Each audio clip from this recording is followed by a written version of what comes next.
नए इस कहानी के साथ में उपस्थित हूँ। ये कहानी मयंक एक लड़का का है जो कि एक मल्टीनेशनल कंपनी में ब्रांच मैनेजर का जॉब करता था। एक दिन मयंक को काफ़ी देर हो जाता है ऑफिस से घर जाने में। सर्दी का मौसम होने के कारण रात भी बहुत जल्दी हो जाती है। ठंड भी बहुत शुरू हो गई थी। रास्ते में चलते चलते मयंक को अचानक एक आवाज़ सुनाई दी, रुक जाओ। मयंक वहीं पे रुक गया और पीछे मुड़ के देखा, लेकिन पीछे तो कोई नहीं था। किंतु फिर से वही आवाज़ उसको सुनाई देती है, सामने देखो। जैसे ही मयंक ने सामने देखा तो उसे जमीन पर कुछ चमकता हुआ चीज़ दिखाई दी। मयंक दौड़ के उस चीज़ के पास गया और देखा कि वो कोई साधारण चीज़ नहीं बल्कि एक चमकता हुआ हीरा है। उसने उस हीरा को अपने हाथ में लिया।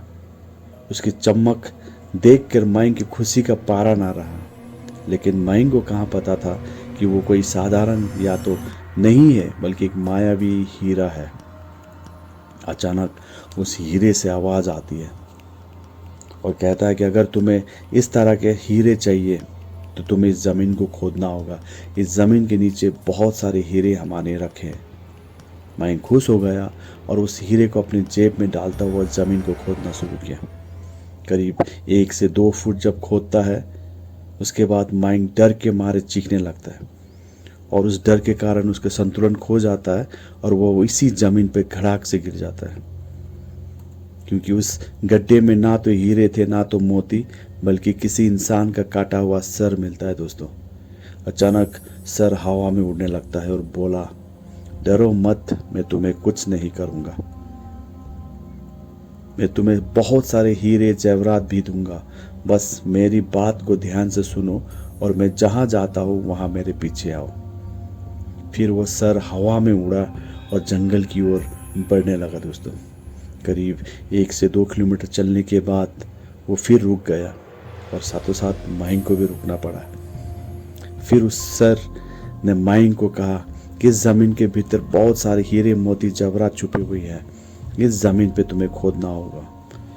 मयंक फिर से खुश होता है और उस ज़मीन को खोदना शुरू कर देता है, ये सोचते हुए कि शायद इस बार उसे कुछ हीरे मोती मिल जाए। किंतु वहाँ पे खोदते खोदते बहुत गहरे जाने के बाद ना तो हीरे ना तो मोती कुछ नहीं मिलता है, बल्कि एक सर काटा हुआ धाड़ मिलता है। दोस्तों, एक शरीर जिस पे सर नहीं है।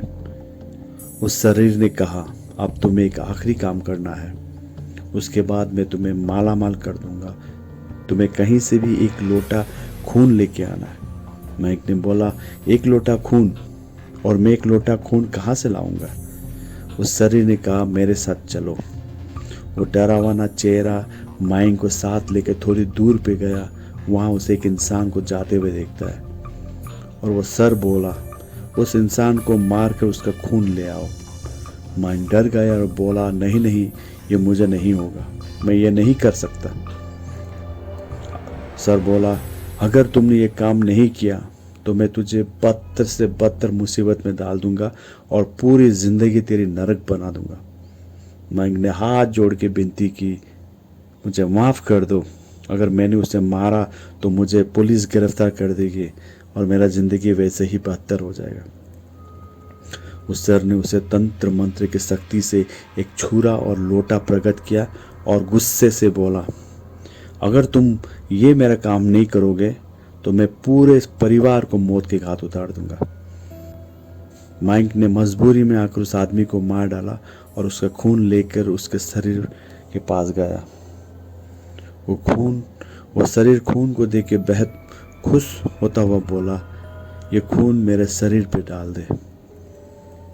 उस सर के कहने पर मयंक ने खून के छींटे उस शरीर पे डाल दिया। फिर कुछ देर वो कटा हुआ सर उस शरीर पे जाके जुड़ गया।